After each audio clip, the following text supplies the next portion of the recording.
यह बकरीद ईद उल अजहा के मौके पर जब आप दुनिया भर के मुसलमानों को कुर्बानी करते हुए देखते हैं तो शायद आप सोचते होंगे कि वे ऐसा क्यों करते हैं। इस कुर्बानी के पीछे एक सच्ची ऐतिहासिक घटना और गहरा ज्ञान छिपा हुआ है जिसे जानना बहुत जरूरी है। यह घटना हजारों साल पहले घटी थी। हजरत इब्राहिम अलैहिस्सलाम अल्लाह के प्यारे और महान पैगंबरों में से एक थे। वे अल्लाह के आदेशों का पूरी लगन और समर्पण के साथ पालन करने वाले एक नेक बंदे थे। हजरत इब्राहिम अलैहिस्सलाम का विवाह सारा नाम की महिला से हुआ था, लेकिन कई वर्षों तक भी उनके कोई संतान नहीं हुई। सारा की उम्र बढ़ चुकी थी और वे इस बात से दुखी रहती थीं कि वे अपने शौहर को कोई औलाद नहीं दे सकी। इसलिए उन्होंने खुद अपने शौहर से दरख्वास्त की कि वे उनकी लौंडी हाजरा से निकाह कर लें। हजरत इब्राहिम अलैहिस्सलाम ने सारा के इस मशवरे पर हाजरा से निकाह किया। फिर हाजरा से एक बेटे का जन्म हुआ जिनका नाम था इस्माइल अलैहिस्सलाम। हजरत इब्राहिम बहुत खुश हुए। वे अपने बेटे इस्माइल से बेहद मोहब्बत करते थे। शुरू में सारा भी इब्राहिम अलैहिस्सलाम की खुशी में शामिल रहीं, लेकिन बाद में जब उन्होंने देखा कि इब्राहिम अपने बेटे और हाजरा पर ज्यादा ध्यान देने लगे हैं तो उनके दिल में जलन और ईर्ष्या पैदा हुई। इस ईर्ष्या की वजह से उन्होंने अपने शौहर से कहा कि वे हाजरा और उनके बेटे को कहीं दूर छोड़ आएं। अल्लाह ताला ने भी इब्राहिम अलैहिस्सलाम को यही करने का हुक्म दिया और वादा किया कि उन्हें रास्ता दिखाएगा। कई दिनों की मुसाफत और खतरनाक रेगिस्तान को पार करने के बाद इब्राहिम अलैहिस्सलाम एक वीरान जगह पर पहुँचे। वहाँ न कोई पेड़ था, न पानी की एक बूंद। ऐसे सुनसान इलाके में अल्लाह के हुक्म से उन्होंने हाजरा और अपने बेटे इस्माइल को कुछ खजूरें, थोड़ा पानी, एक तंबू और कुछ जरूरी सामान देकर छोड़ दिया। जब वे वापस जाने लगे तो हाजरा परेशान होकर ऊंट की लगाम पकड़ते हुए बोली, इब्राहिम, आप हमें इस सुनसान जगह पर क्यों छोड़कर जा रहे हैं? अगर आपको मेरी फिक्र नहीं तो कम से कम अपने मासूम बेटे के बारे में सोचिए। वह यहाँ भूख प्यास से मर सकता है, जंगली जानवर हमला कर सकते हैं।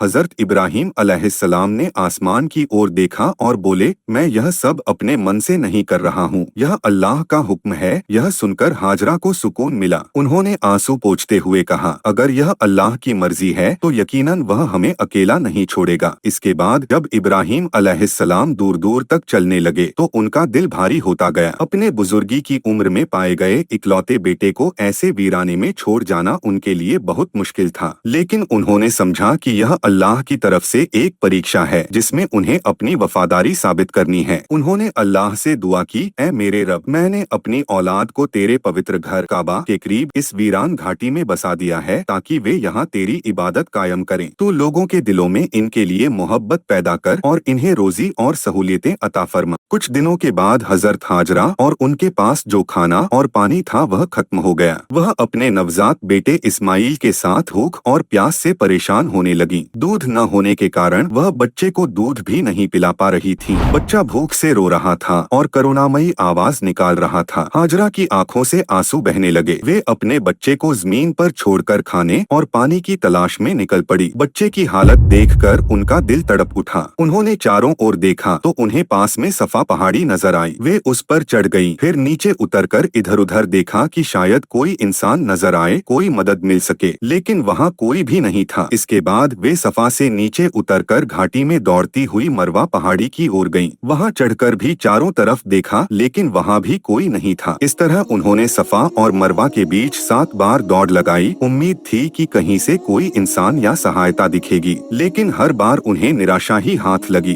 अंत में वे थककर अपने बेटे के पास वापस लौट आईं। बच्चे की हालत अब और भी गंभीर हो गई थी। हजरत हाजरा ने अपने रब से दुआ की, ऐ मेरे पालनहार, रहम कर, करुणा दिखा। बच्चा धीरे धीरे बेसुध होता जा रहा था। उसकी सांसें कमजोर हो रही थीं। वह दर्द और तड़प के साथ अपनी जिंदगी की आखिरी सांसें ले रहा था। माँ सिर्फ लाचार होकर यह सब देखती रही। बच्चे के गले से अब कोई आवाज भी नहीं आ रही थी, बस उसके छोटे छोटे पाँव जमीन पर मारने की आवाज ही सुनाई दे रही थी। जब हाजरा 7वीं बार दौड़ते हुए मरवा पर पहुँची तो उन्हें एक आवाज सुनाई दी। उन्होंने तुरंत ध्यान लगाकर उस आवाज की ओर कान लगाए। फिर उन्होंने कहा, हमने तुम्हारी आवाज सुनी है, अगर तुम मदद कर सकते हो तो करो। उसी समय उन्होंने देखा कि जहाँ उनका बेटा इस्माइल जमीन पर लेटा था वहाँ एक फरिश्ता मौजूद था। वह या तो अपने पंख से या अपने पाँव से जमीन को कुरेद रहा था। वहीं जिस जगह इस्माइल अलैहिस्सलाम अपने नन्हे पाँव से जमीन को रगड़ रहे थे वहाँ से अचानक मीठे और शुद्ध पानी का चश्मा फूट पड़ा। हजरत हाजरा अपनी आंखों पर विश्वास नहीं कर पा रही थीं। अल्लाह ने उनकी आज्ञाकारिता और धैर्य के बदले में उन्हें यह महान इनाम दिया था। सूखी पड़ी जमीन से जीवनदायिनी पानी की धारा बह निकली। यह वही चमत्कारी पानी है जो आज जमजम जल के नाम से मशहूर है। हजारों साल पहले निकला यह पानी आज भी निरंतर बह रहा है और लाखों हज यात्रियों को पवित्र स्वास्थ्यवर्धक पानी प्रदान कर रहा है। एक समय जो जगह पूरी तरह वीरान थी,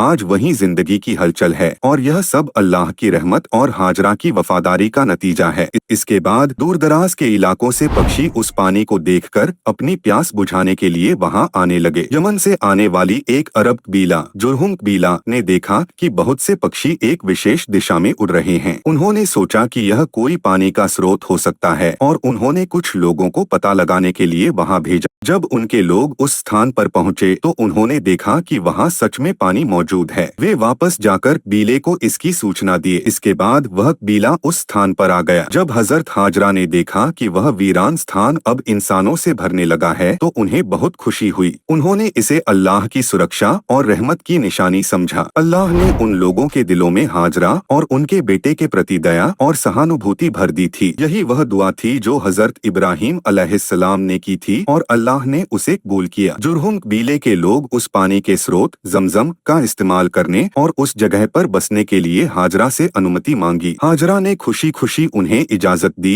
और उनका स्वागत किया। उन्होंने उन लोगों को मेहमान समझकर आदर दिया। बाद में उस कबीले के कुछ लोगों ने अपने परिवारों को भी वहां बुला लिया। धीरे धीरे बहुत से लोग वहां बस गए और वह स्थान स्थायी बस्ती में बदल गया जो आगे चलकर मक्का कहलाया। दूसरी ओर हजरत इब्राहिम अलैहिस्सलाम जो अपनी पत्नी और बेटे को उस वीरान स्थान पर छोड़ आए थे, अक्सर उनके बारे में सोचकर चिंतित रहते थे। वह समय समय पर वहां आकर अपनी पत्नी और बेटे से मिलते थे। जब उन्होंने देखा कि उनका बेटा इस्माइल बड़ा हो गया है तो उन्हें संतोष हुआ और उन्होंने अल्लाह का शुक्र अदा किया। वे अल्लाह का बार बार धन्यवाद करते थे कि उस महान प्रभु ने उनके परिवार की हिफाजत की, उन्हें खाना पानी दिया और उन्हें अकेलेपन से बचाया। लेकिन फिर एक दिन जब इस्माइल अलैहिस्सलाम अभी बच्चा ही थे, अल्लाह ने हजरत इब्राहिम अलैहिस्सलाम की परीक्षा लेने का फैसला किया। उन्हें एक सपना आया जिसमें उन्हें अपने बेटे को अल्लाह की राह में कुर्बान करने का आदेश दिया गया। हजरत इब्राहिम अलैहिस्सलाम एक मजबूत ईमान रखने वाले इंसान थे, अल्लाह के पैगंबर थे, अल्लाह के भेजे हुए दूत। वे कैसे अल्लाह के हुक्म को ठुकरा सकते थे? लेकिन यह कुर्बानी कोई मामूली चीज नहीं थी। यह उनका वही बेटा था जो उन्हें बुढ़ापे में मिला था, उनकी आखिरी उम्मीद और सबसे बड़ा सुख।